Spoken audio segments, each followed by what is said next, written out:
Ngicela sithandaze senze lamthandazo nelandele emveni kwami, that prayer of thanksgiving esiyenzayo ekupage 24 kulamaculo asekhaya asewisile.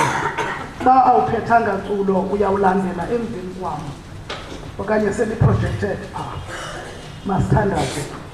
Thixo namandla onke, yisewazo zonke izibele thina zithaka zakho ezingafanelekileyo, siyakubulela ngokululamileyo ngenxa yenhliziyo, ngenxa yokulunga kwakho nobubele bakho kuthi nakubo bonke abantu.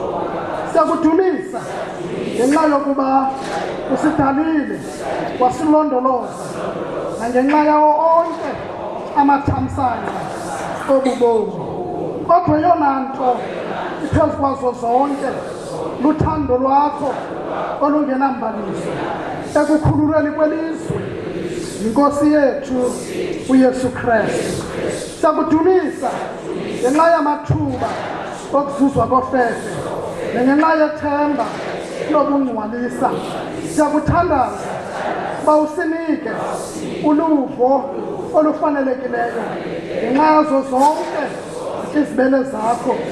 Zizinhliziyo zethu zibe nokubulele, singazenzisi, silubonakalise udumo lwakho.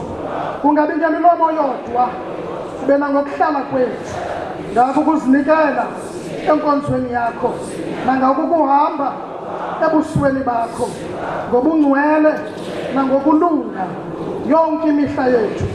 Ngayo uYesu Kristu iNkosi yethu, esithi makubekho kuye nakuwe nakumoya oyingcwele zonke indumiso nobungcwalisa kude kube ngunaphakade. Awethu asezulwini